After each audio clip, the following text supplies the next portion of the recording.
Welcome to this week's podcast. It's not all black and white. I'm Cera, I'm black. I'm Matthew, I'm white, and this is the Interracial Couple Podcast. Welcome. Wow, this is episode 9, I've been told. This is our 9th one that we've recorded. Yes, so we're well on our way to proving that we are in it for the long haul. It's really exciting. It is. It's pretty good, and it's been fun. You know, we've had some. We're learning a lot. We are. And hopefully we're sharing something. And this week, actually, when we were talking last night, we were talking about some of the what are some of the things that interracial couples have unique challenges with, and I think one of the things that instigated that question was, I think in relationships, but maybe in a lot of things in life, there are these things that you don't really know what can harm you until it's harmed you, or you don't necessarily know what the challenge is. You just think certain things are normal. And if there's something that, it's almost like the recognition of the challenge is sometimes the hardest part, because once you know what the challenge is, then you can address it. But if you don't know what the challenge is, it's not that the issue isn't there, it's just that it's not a challenge because you don't recognize it. Yeah, so we were looking at the things in our relationship that are difficult and that we may not know that they're actually difficult. So we were like, let's see what other couples are struggling with who are in interracial relationships. So there were like a couple of things. What were they? So we kind of like looked around and looked to see what other people were struggling with, and there were kind of 7 things that came up sort of at the top of all of our searches. And I'm just going to go through the list of 7, and then we'll come back through. We can hit each one, because some of these really don't impact us that much at all, and others more than they do. Some they're do. for real, yeah. So the first one would be a difference in expectations and assumptions, sort of like just the base assumptions and expectations. Number 1. Number 2, different way of communicating, maybe different understandings of words or nuances or interpretations. Number 3, family disapproval. Number 4 would be social judgment. And that's even sometimes when the judgment seems like it's a good thing. Like, right, we've gotten that a bit too with not necessarily negative approval, but standing out, where people have actually gone out of their way to sort of thank us for being an interracial couple, which is nice. Nice, but sometimes, also sometimes when you don't want it, it's just a little bit too much. It's a little weird. Like it's both nice and weird at the same time. So it's sort of paradoxical in that one. Number 5 would be a greater need of compromise. And I think when we read that too, I kind of went back almost to number 1 of these different assumptions. Whereas if this is sort of the base assumption for one person is on one side and somewhere else, if those base assumptions or whatever are farther away, that means to come to a common ground, there needs to be greater compromise. True. Right? Us against the world. Right, so sort of like almost a lack of boundaries, or easy to become enmeshed because we have to sort of really band together to fight against whatever the sort of social pressure is or whatever. And so we kind of like this us against the world can push people, I think, into an enmeshment without then good boundaries. And then the last one, which would be shying away from hot topics, primarily the hot topic of racism. So those were the 7 that sort of came up quite regularly. So number 1, difference of expectations and assumptions, and how culture shapes us, right? Because do you think that affects us, our relationship? I don't feel like it's a major one. I don't think that's a major one, though it's kind of fascinating that, particularly when you go back to how culture shapes us, and the first sort of 7 to 9 years being so formative. And your first 7 to 9 years was in a Kenyan village on a farm and running to school barefoot in the cold, right? True. 2 or 3 kilometers at least, 2 ways. So you got your exercise in. And for me, in those years, I was going to a Waldorf school in Los Angeles, and I was being driven to school by my parents. I know. There were like these very, very different lifestyles, but maybe I'm not sure, like, I don't see how that like our different growing, like I had an amazing childhood, like, and I think I think it depends on how you look at your childhood. So my childhood to someone else could be like, wow, that is like a hard childhood. But for me, I think like I look at my childhood and it's like, what I think that's like one of the things that grounds me as a human being is that my childhood of running around the village, being surrounded by all these people that loved me, was like really shaped the way I see the world and the way that I walk in the world, so that I don't have a lot of baggage that in those formative years that I bring to the relationship. Right. But it's not even that there's always baggage, right? Because I felt like I had a pretty good childhood. Obviously, I had my own set of challenges, but there were still certain assumptions, and maybe it's also that I'm 42, you're in your mid 30s, and so some of those base assumptions that we're just like, this is just the way the world is.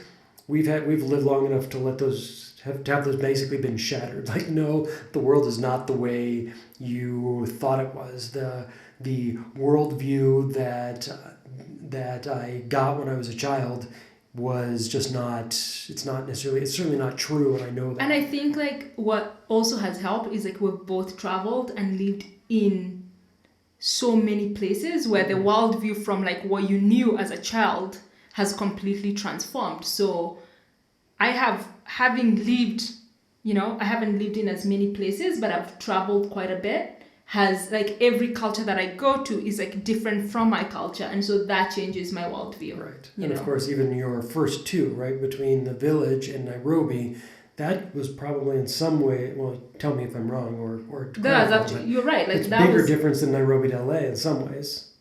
I don't know, but it was huge. But still big, Yeah. I don't know if that one. I don't necessarily think that, but also there's something else that we did 1 year into our relationship when we did the Landmark Forum together, and there was, both of us had a lot of resistance to doing it, and then we went, and it was pretty amazing. And one of the things I actually kind of look back on as that being positive, and it didn't need to be that necessarily, but that we did something early on in our relationship that we basically said, this might be a total waste of time, money, we might hate it, but we're doing it with the intention of, doing something positive for our relationship.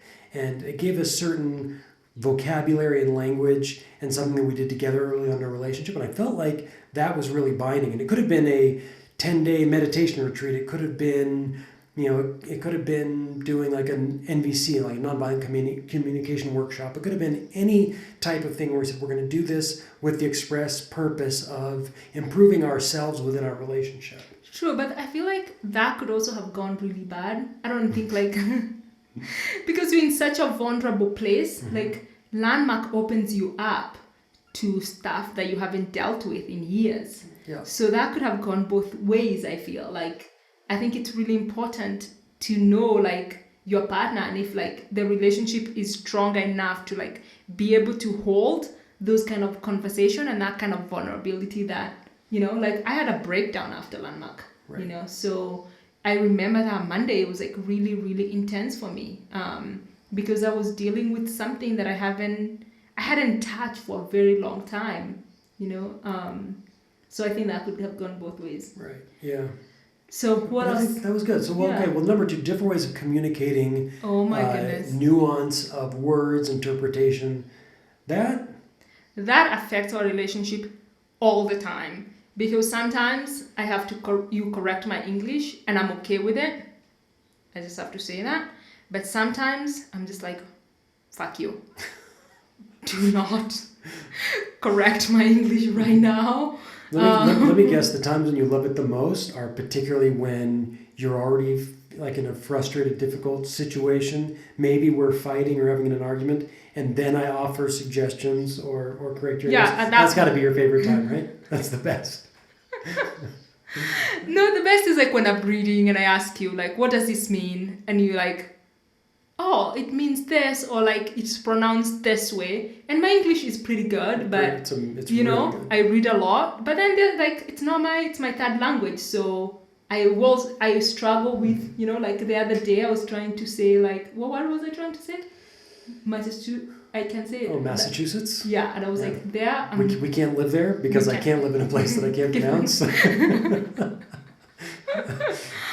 So I feel like that is huge on our relationship. And sometimes you use words that I don't understand, Even like, I think it was our second podcast, you talked about like looking at me with like scouring me, and I was like...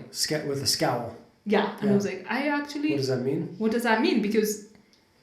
Which actually, that was one of my favorite things when you brought it up, because if you don't know the word for it, and you don't know what, then how can it be happening? It can be happening because you don't know the word for it. So for me, it was just like, oh, you're looking at me with tons of love because that's what I know. But to you, it's a whole different thing. I was I had this crease in my forehead, which I'm still working on getting rid of. Here we go. Thanks for bringing attention to my forehead.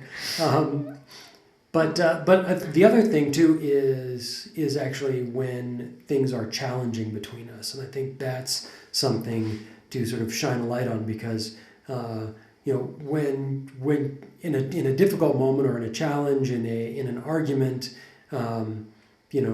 there are a couple of things. One is there's just an argument of passion, in which case things just fly and it's okay. And the other is an argument of reason. And if we have to reason, or we have to argue, I do have a larger arsenal of words and vocabulary and a greater mastery of the English language, which in some ways would give me an upper hand. It does give you an upper hand.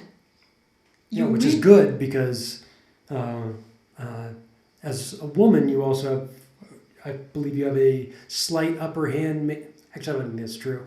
I was going to say in sort of understanding emotions, emotional intelligence, being able to express it, but... I think that is true. I think women are more emotionally intelligent.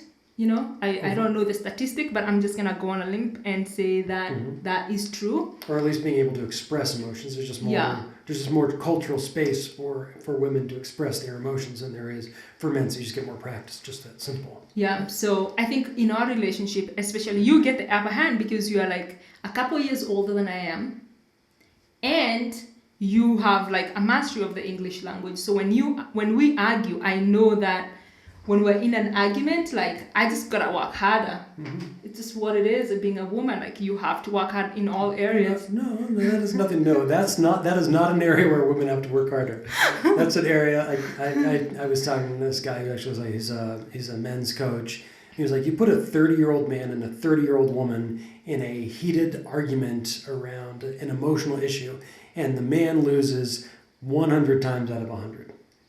I believe that. Which I certainly, in my experience, when I go back to 30, without a question, to get to the point of actually being able to go toe to toe. First of all, I am a little bit older than you, but I've also had to spend an awful lot of time really, putting serious effort into being able to understand my emotions, and that part of my life, in order to not get bowled over. Because I actually think that in some ways, that is one of the things that can be so easily be a thorn, and it comes here, right, with this different ways of communicating or different understandings of words, is that if there isn't a certain amount of parity, then you actually can't come to a good place. It's so like you don't want to have like a junior varsity basketball team playing the Lakers, because it's just never going to be fun when the JV team is just it's not fun for anyone. It's not fun for the winner. It's not fun for the loser.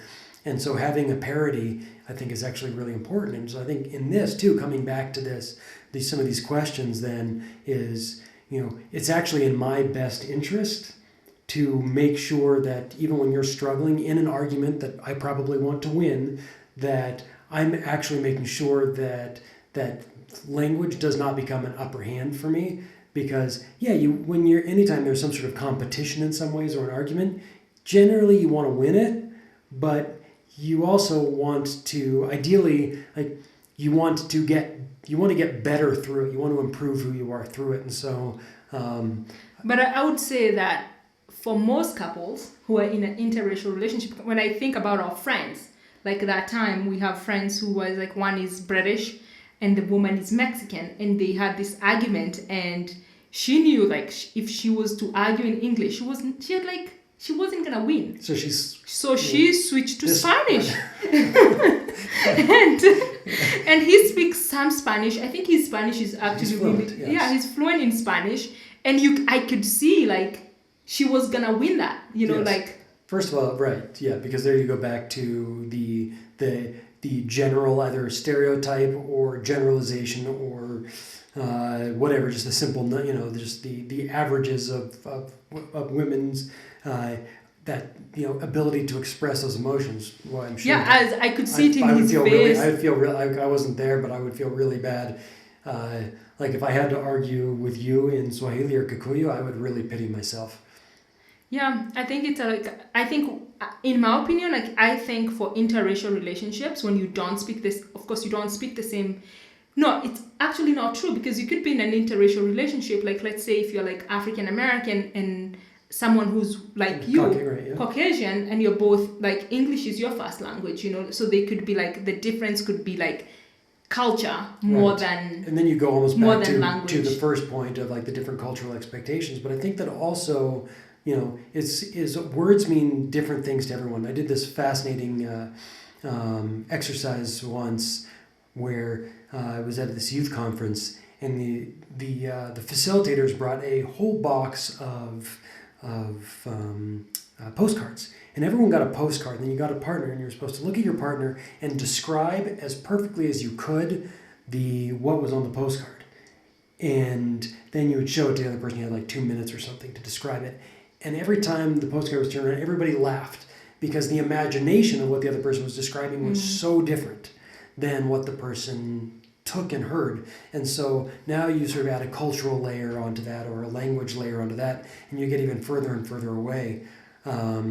So yeah, I think it becomes a challenge. And one of the things that at least for me has worked really well in dealing with that is that I actually have gotten to the point, and this took me a long time. This was not something that I would have ever thought of in my 20s or even my early 30s, but I would actually rather lose an argument.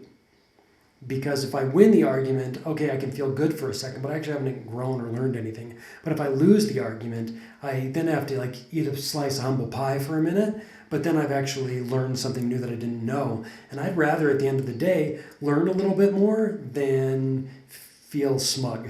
It's kind of funny, like you fall back, like that's your fault, you're like, you fall back into it if you lose. Mm-hmm. For me, if I lose, I go back to, what?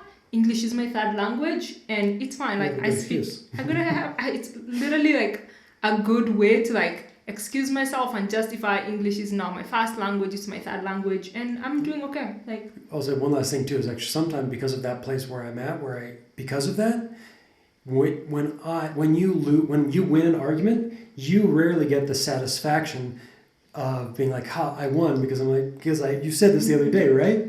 You're like, you immediately just kind of like accept it, and if you made a mistake, you apologize, you kind of reflect back to me what you've learned, what I've said, and like I can't even just feel smug like I won because you're so happy to have lost the argument. Okay, what's the third thing? Okay, third one, family disapproval. That does not affect us. No. That's I almost said unfortunately, but it's fortunately. It's very fortunate. It's we don't have to deal with that. We do not. My family is very accepting of you, and I've been like fully accepted into your family. Absolutely. I don't even say like when we were looking at it, I was like, is it acceptance? I was just like, it's not. It wasn't an issue, like for both of our families. It wasn't like I think I could have taken anyone home, and my family would have been like, okay, yeah. And I think same for you, like without a question.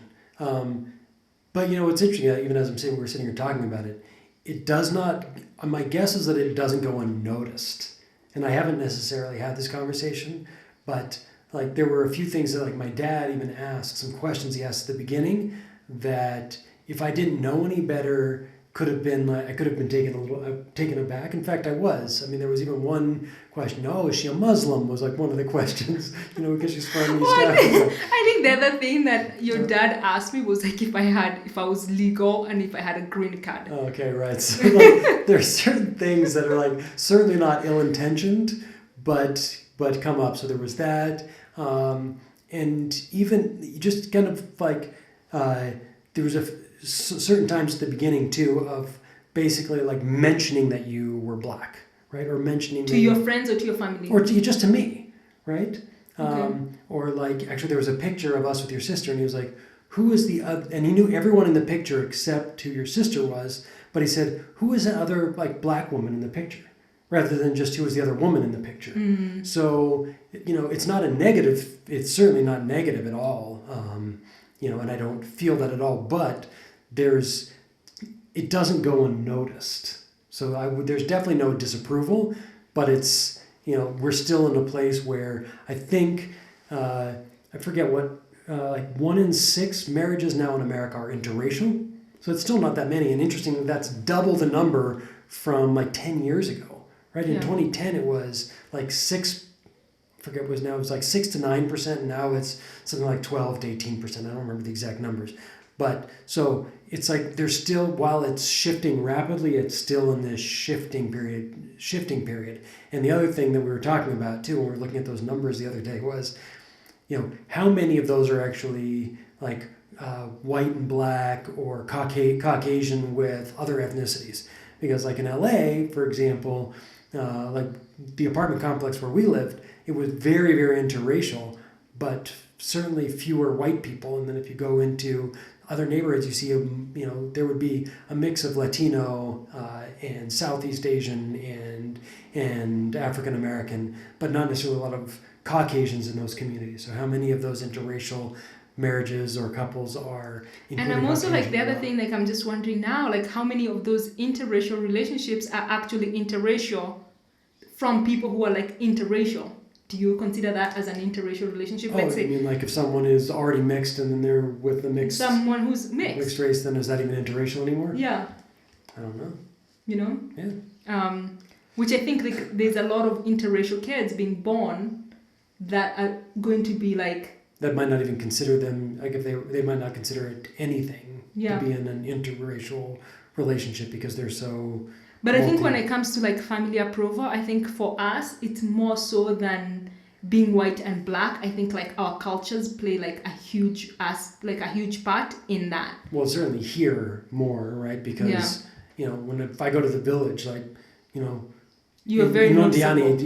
Like there are a lot of people who've never seen a white person up close, right? Yeah. So, I think even here in Nakuru, like I went to the gym and like one dude was like, "That's the girl that's married to that Muzungu guy," which Muzungu means the white guy, and I was like, "Oh my god, I hope that doesn't become my new description of like the girl that's married to a white dude." I was like, "Oh god, that's."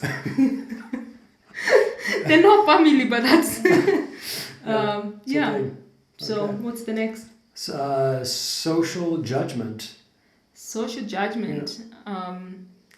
I feel like that's huge everywhere we go, and it doesn't mean it's negative. No, it's not, right. It's sometimes it's not positive. It's just there. Right. It's sometimes positive, sometimes it's negative, sometimes it's just noticed. Yeah. Right. So sometimes it's neutral. Yeah. Like we go to a restaurant and some people are like, "You're such a cute couple," and it's nice. Yeah. But sometimes I just want to go to a restaurant and eat. But it's hard when you're such a cute couple. What do which is one of the things we have to deal with. It's like. But sometimes like someone says like, "You're such a cute couple," and I'm like, "Thank you so much." Like, I really want to hear that compliment. Yeah. So it just depends, and I think like, it's just a compliment. It's noticeable. Yeah. Right.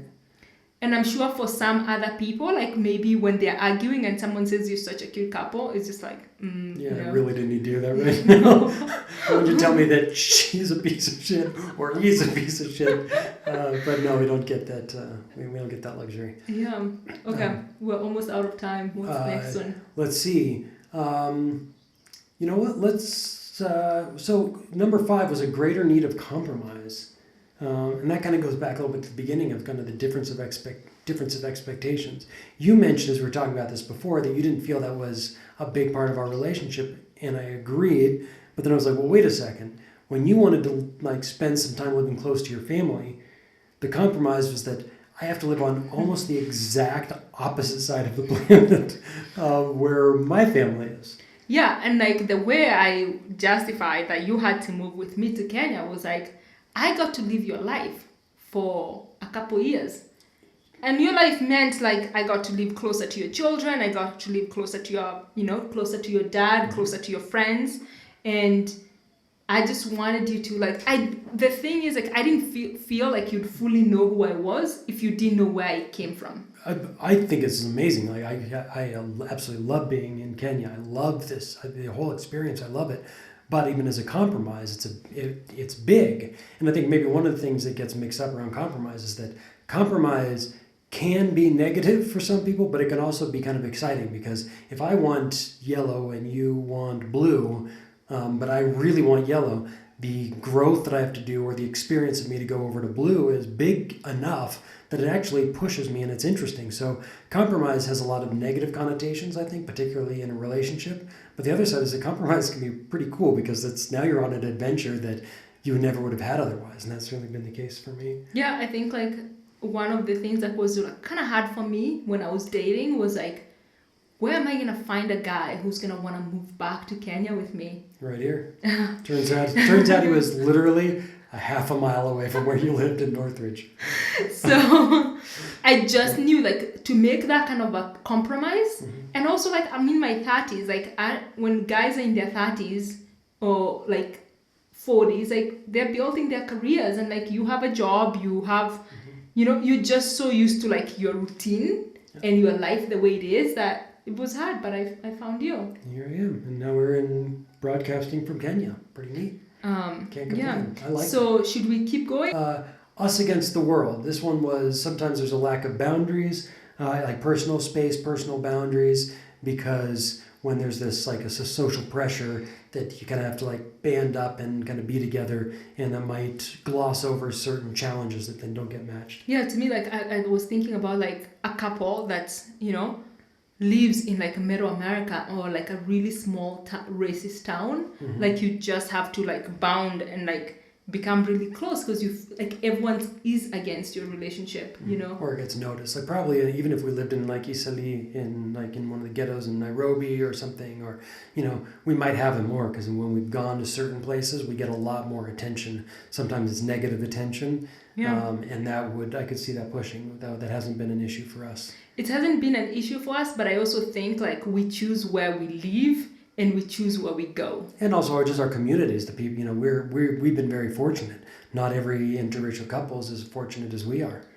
Yeah, that we have such like amazing right. Group I mean, of quite frankly, it even happens like we know somebody who's like a Jew in a relationship with a Gentile, and that's also can be a challenge.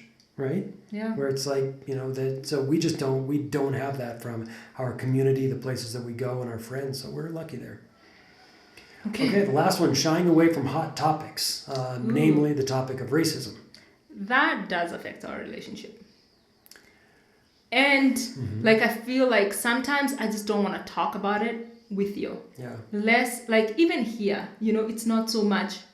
I don't even know if like it's just like racism, but I feel like there's gender, there's class, there's just so many topics that I'm just like, you know what? I would rather talk to them. I would rather talk about these things with my family and not you all the time. Yeah. Like I feel like it would bring, it's just difficult to bring stuff in. It's interesting, right? I mean, that's one of the things that I actually think is that I have a hard time just because of like the time we live in, I think. I mean, the era being in like 2020, that in our relationship, it's hard for me to say that the hot topic of race or racism is more of a hot topic than gender or class. The thing about race, I think, that is like race affects, especially for me, like being a woman. So that's, I feel like my race does affect my class, or my race does affect the way or which class people think I belong to, so I think like... And just to clarify that, you mean even like things like when we go out to eat or something, that the check is 100% of the time like given to me or put towards me, almost. Correct. Like I don't. And is that compounded by the fact that not only are you the woman, but you're also a black woman, and that certainly is the case here. We know that. Yeah, like I get really annoyed. Like I'm not sure. Like when we go to restaurants and the bill comes, sometimes like I'm the one who's paying the bill, but the bill always comes to you, and I'm not sure like which is so like racist and sexist because I don't want that bill. But the question, like I was thinking, is it because you're white, or is it because I'm a woman? Right, and that's what I mean is that I think that the issue, and I think this actually, from one of the things that I've seen a lot in talking with men is that this feeling of how do I talk about to my wife or my partner about gender issues, about sexual assault, rape, gender inequality, things like that.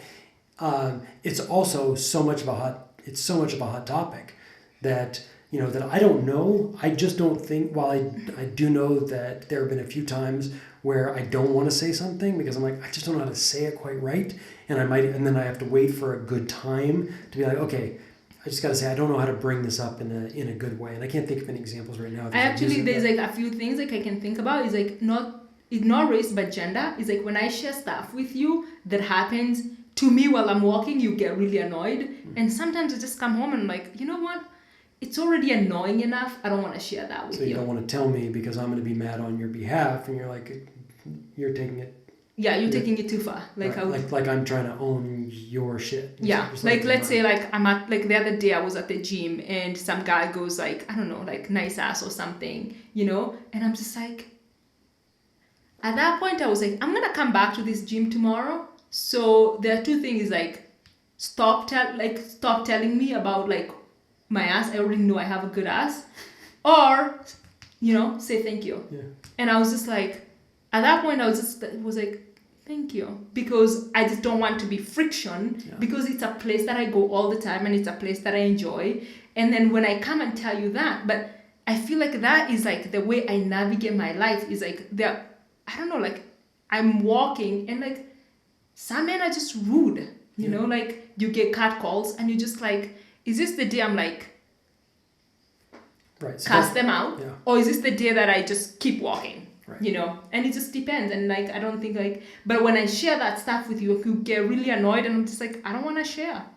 Yeah. So that's what I mean. I think that when we talk about like some of those hot topics now in this current time, there are so many hot topics that we're dealing with, and people are kind of really being asked to shift their own assumptions, understand someone's experience, and even understand that experience, regardless of whether the experience is verifiable or regardless of whether the experience is the majority of people, right? Because we can look at data and say for 80% of people things are one way, but for those 20%, if things are opposite, that's still their experience. It's still legitimate. And so I think that these hot topics and relationships are there's just more of them now because we're actually all trying to improve who we are. And everybody who has a son wants their son to grow up and be confident and proud to be a young man, and everybody who has a daughter wants their daughters to be safe and confident and proud to be a young woman. And so now how do we do that? And whether your child is like if and when we have children, they're going to be black children, and they're going to, now we have to deal with that. And now as a black boy, and what is this like, where do we live? Are we living in America? Are we living in Kansas City? Or are we living in San Francisco or Sonoma County or North Carolina? Or are we living here in Kenya? And then, or if it's a girl, then what are the different things? And those are all things that play I think in. like those are like hot topics, and like those are kind of, we have had to talk about them, like I think it's going to mean different things based on like the type of children, and it sucks, but we're not gonna pretend like if we have a boy, then I don't want to go live in Mississippi, Right. So these hot topics, we have to be careful with them. I don't know if we shy away from them, but we certainly are. I'm careful. I am careful too, and I feel like the thing about being in an interracial relationship, like if you're like same race, those questions don't come up. But I would think like. Maybe not. Maybe they do come up for everyone, unless you're white. Right. Yeah, for sure. But if you're like a black mother, I'm sure you're like thinking about like the safety of your children, and if you are Filipino, like you are also like thinking about like what is. But you know what? I'm just gonna, as I'm talking about it, I feel like if you're a mother, you are thinking about it. irrespective of race. Yeah, or a father too. You're thinking about how we're going to do this. So the hot topics I think are important. It's just figuring out how to do that, and we're working on a good system. Maybe even sometime we'll tackle that on the whole, because it's actually a really, the way to tackle hot topics is certainly an important one. So anyway, so for anyone else out there who's, some of this is one of the things that I love with this particular thing today is that some of these are going to be there regardless of whether you're an interracial couple or just a couple, but would certainly be interested in hearing anyone else who's also an interracial couple, which of these 7 really stand out, or if there's something that really jumps out at you, or something that we missed that we should tackle next time. Yeah, and how if you're one of them is like really affecting your relationship, like have you found a way to like deal with it? Yeah, that can be shared. Yeah, because finding out these little life hacks can can be really beneficial to other people who haven't quite figured it out yet. Yeah, I think we're all searching. So, thank you for tuning in. Yes, it's been great. Okay, well, thanks again for joining us on our podcast. It's Not All Black and White. I'm Cera, I'm black. I'm Matthew, I'm white. This is the Interracial Couple Podcast, and we will see you next time. See you next time. Bye.